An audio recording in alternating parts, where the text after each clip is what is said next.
Salut à tous et bienvenue dans 2 mots sur les dispositifs médicaux. Je suis Nicolas Martelly, pharmacien hospitalier et enseignant-chercheur, spécialiste du dispositif médical.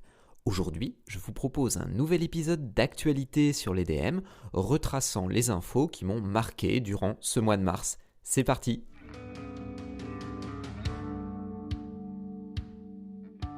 Deux mots sur les dispositifs médicaux, le podcast qui ne vous fait pas le café, mais qui vous en dit plus sur les dispositifs médicaux.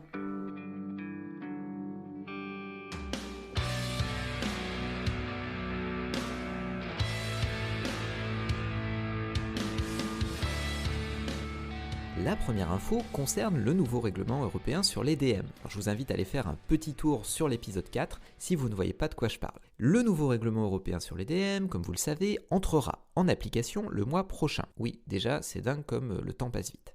Exactement le 26 mai. Ça ne vous aura pas échappé, mais nous traversons depuis un an une période particulière avec une pandémie virale dramatique qui a beaucoup de répercussions dans tous les domaines de notre vie, et notamment le travail qui pour énormément de personnes maintenant se passe à distance. En effet, en réduisant les contacts et les déplacements, on modifie certaines tâches et en l'occurrence on modifie les audits. Et oui, les audits.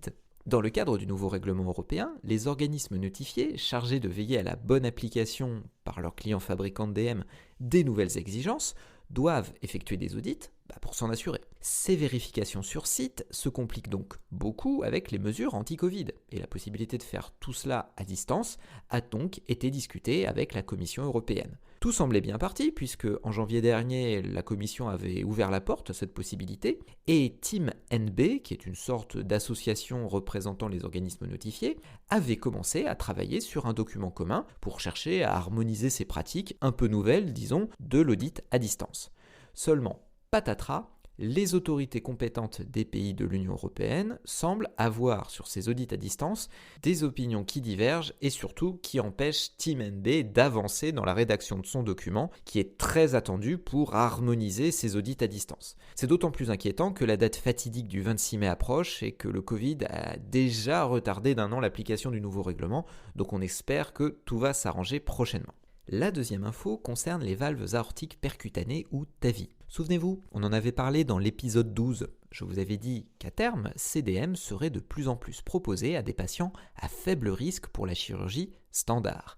Eh bien, on s'en rapproche encore plus puisque la Haute Autorité de Santé a rendu public début mars un avis en ce sens en accordant une ASA de niveau 3 à des TAVI chez des patients à bas risque pour la chirurgie. ASA, cela veut dire amélioration du service attendu. Donc à ne pas confondre avec ASAP ou WASA, ça n'a aucun rapport. Non, c'est une sorte de barème qui permet d'évaluer l'apport thérapeutique par rapport à l'existant d'un dispositif médical. ASA 3, donc c'est le niveau modéré, ce qui est donc mieux, mais pas foufou non plus, pour utiliser un terme scientifique. Alors attention, ce ne sont pas les premières TAVI à recevoir un avis, disons, positif de la Haute Autorité de Santé dans cette indication, puisque d'autres ont obtenu le même niveau d'ASA dans un avis d'avril 2020, donc il y a environ 1 an. C'est fou comme ça passe vite. Pour le moment, donc, pas encore de remboursement dans cette indication, mais avec ces avis, on devrait doucement s'y diriger et généraliser encore plus cette pratique du remplacement de valve aortique par voie percutanée. Autre info complémentaire, si vous voulez aller lire ces avis, il faut bien comprendre cette notion de risque associée à la chirurgie standard, et pour cela, on utilise un score qui est le score STS, pour Society of Thoracic Surgeons, qui est la société savante américaine des chirurgiens thoraciques, et ce score est calculé sur la base d'une liste de critères, il y en a 41, ce qui est beaucoup, et qui permet d'estimer la mortalité opératoire, mais également la morbidité liée à la chirurgie en question. Ce score est exprimé donc en pourcentage et actuellement on considère que les patients à bas risque pour la chirurgie standard ont un score inférieur à 4%. Les patients qui ont un risque intermédiaire entre 4 et 8%, les hauts risques entre 8 et 10% et au-delà de 10% c'est carrément une contre-indication totale, disons, à la chirurgie. La troisième info concerne un article paru en ligne dans la revue Journal of Visceral Surgery et qui a retenu toute mon attention. Cet article est signé en premier auteur du professeur Jacques Belghiti, chirurgien viscéral et ancien président de la Commission nationale d'évaluation des dispositifs médicaux et des technologies de santé, la CNEDIMS, j'ai réussi à le dire, qui est chargé d'évaluer les DM en vue de leur remboursement. Cet article fait le bilan d'une unité au sein du ministère de la Santé qui avait été créée en 2016 par Marisol Touraine, alors ministre de la Santé, et baptisée Délégation à l'innovation en santé, avec à sa tête le professeur Jean-Yves Fagon, auteur également de cet article. L'objectif louable de cette délégation à l'innovation en santé était d'accompagner les porteurs de projets innovants dans le domaine de la santé, en leur donnant des conseils sur la stratégie d'évaluation à adopter, par exemple en matière d'études cliniques, et en les orientant vers les mécanismes de financement les plus adaptés à leur situation propre. Je vous en parle aujourd'hui car sur les plus de 2 ans et demi d'existence de cette délégation, c'est-à-dire d'avril 2016 à décembre 2018, 93 des projets soumis, sur les 269 en tout, concernaient des DM. Dans l'article, les auteurs reconnaissent que les DM représentent la plus grande part des types de produits de santé qui ont été présentés, bien devant les médicaments, et c'est encore plus flagrant si on y ajoutait les solutions de e-santé dont certains ont le statut de DM comme vous le savez. Parmi les constats, les auteurs notent qu'en France, les porteurs de projets n'ont pas finalement trop de mal à trouver des financements sur les premières phases de développement de leurs produits.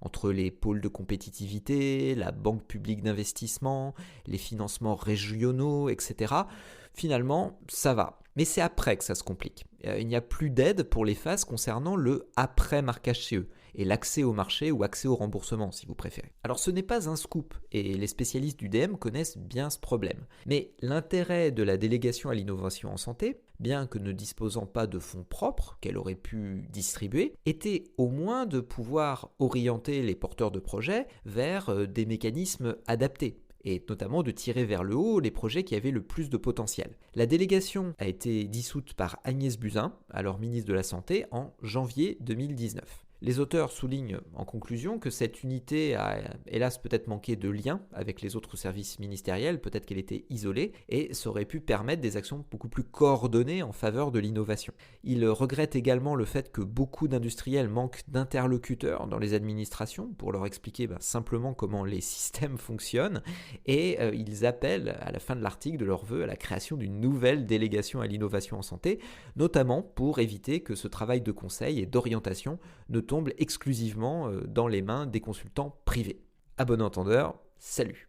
En résumé, les 3 infos qu'il fallait retenir ce mois-ci étaient qu'il y a encore quelques difficultés dans la tenue des audits par les organismes notifiés à cause de la pandémie actuelle. Qu'un pas de plus vers l'utilisation des TAVI chez les patients à bas risque en France vient d'être fait, et que des conclusions intéressantes sont peut-être à tirer de l'expérience de la délégation à l'innovation en santé pour aider les porteurs de projets sur les DM innovants. Tous les liens pour approfondir ces 3 sujets sont à votre disposition dans les notes de cet épisode. Ici s'achève cet épisode de 2 mots sur les dispositifs médicaux. Si cet épisode vous a plu, un petit pouce bleu s'il vous plaît si vous m'écoutez sur YouTube et quelques étoiles si vous m'écoutez ailleurs. N'hésitez pas à laisser des commentaires et à vous abonner pour ne pas manquer les prochains épisodes. Merci beaucoup pour votre écoute et je vous dis à très bientôt. Salut à tous!